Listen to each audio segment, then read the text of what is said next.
In our previous video, we were looking at the traits of successful entrepreneurs. And we looked at the fact that successful entrepreneurs have an internal locus of control, so they control their own destiny, and they are willing to take risks. They are more creative. So let's look at the views of Albert Shapero. So Albert Shapero said that entrepreneurs take initiative, accept the risk of failure, and have that internal locus of control. He was also looking at how entrepreneurs come to be entrepreneurs. So what ultimately leads someone to start up a business? And so Albert Shapero said that entrepreneurs are driven by desirability, feasibility, and the propensity to act. So let's take a look at what he meant by that. And I'm actually just going to bring up, if I can here, a little bit of a Word document so that we can summarize some of his work. So he said we are looking at desirability, we are looking at feasibility, and a propensity to act. Propensity, of course, to act. All right. So what did he mean by these? Well, people who become entrepreneurs, there's something pushing them, pulling them to become an entrepreneur. So in other words, there's something in their lives that is saying, you should do this. You should start up this business. You should make this idea happen. And so according to Shapero, it could be negative displacement. That is, you are fired from your current job. Maybe you're just super bored at your current job. There's some kind of life change. Maybe you are having, maybe you're divorcing. Maybe you're having a midlife crisis. So there's something that's basically saying, I need to do something new. I'm fed up with what I'm currently doing. So that would lead to a propensity to act that says, I should start a business. I should create this new idea because the current life I have is not fulfilling. Maybe I am between things. I'm out of the army, I'm out of school, I'm out of jail, so nothing else is going on for me right now.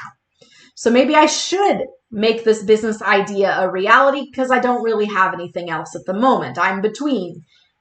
And maybe there's a positive pull.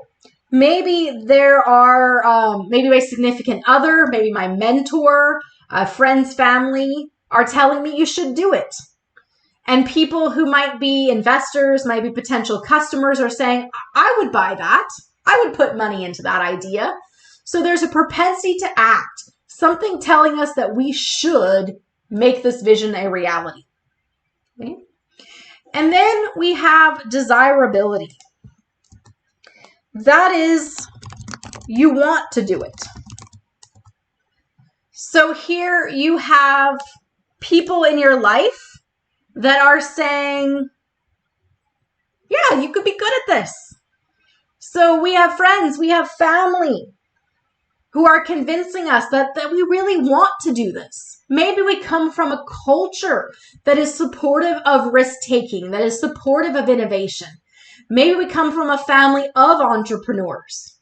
And so we then feel like we want to do it because we have that support around us that says creating this new business, starting this vision, taking these risks, it's okay to do that. And it's okay to want that. Then the last piece is feasibility, which is the part that says you can do this, you can do it. So we look at this and we say, okay, well, we have the know-how. We have people who are willing to help us. Maybe we have mentors and partners. We can get or have the financial support. Okay. So people become entrepreneurs if there are forces in their life that are saying you should do this. They perceive this as desirable. They want to do this. And they perceive this as feasible. They can do this. When those three come together, that's what gets the entrepreneur to start a business.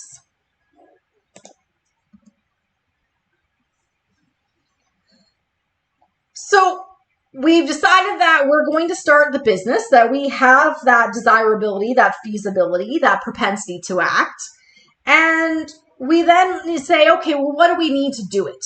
We've gone through Bill Olett's view in terms of what are the startup processes and steps, but in more general, what do we need in terms of that entrepreneurial process?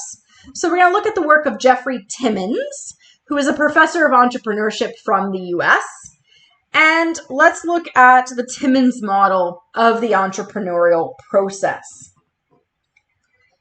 So here, for a successful startup, we need some kind of opportunity, some kind of idea, some kind of hole in the market, right, that's not being filled.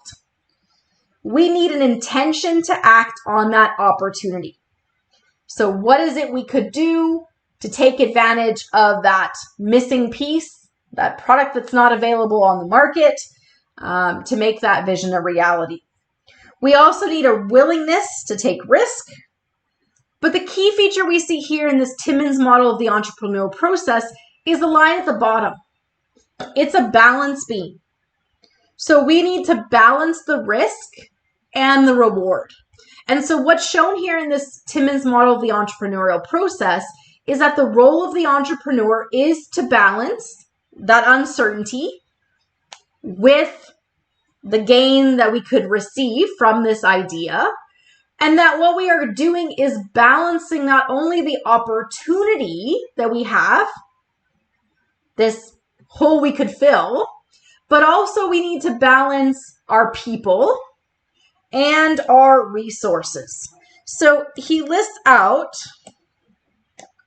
some driving forces for the entrepreneurial process. So we have the opportunity in itself, the vision, the idea. We're going to offer a new good or service that's not available, solves a problem that others have, fills in a missing piece. We have us, the entrepreneur, and our team. Okay. So we have their skills, we have their talent, the work that they're willing and able to do. That's going to determine how we go about making this vision a reality. But we also recognize that we're going to have to be frugal with our resources. We only have so much time, we only have so much money. And in fact, if we're going to balance the risk and the reward in order to make the reward really worth the effort, worth the risk, then we can't have it be a very costly endeavor. So can we go about creating this vision without using a ton of time, a ton of money to do so, so that we can ensure that it's going to be profitable? So we're looking at having frugal resources and being creative.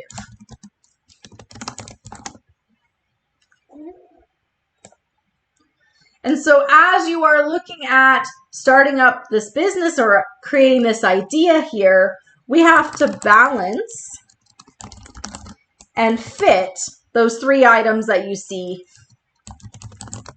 1 through 3 that you see there. Okay, so on this entrepreneurial process model, we need to balance those 3 circles and look at how they fit together. What combination of ideas and people and resources can be put together. So we need to balance them, we need to fit them, and really what we need is a holistic view.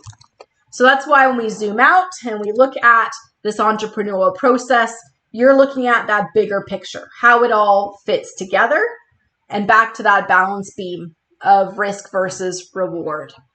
Is this idea something that is sustainable? So we can balance the risk and reward, not just now, but in the long term. So how does that relate to what's happening to the environment, the community, and the society? Now, according to Timmons, the personality of the entrepreneur is really what determines the success of the startup. So we've been looking at, in our previous videos, what is that personality? What do those traits look like? In our next video, we'll take one more look at the personality or traits of the entrepreneur.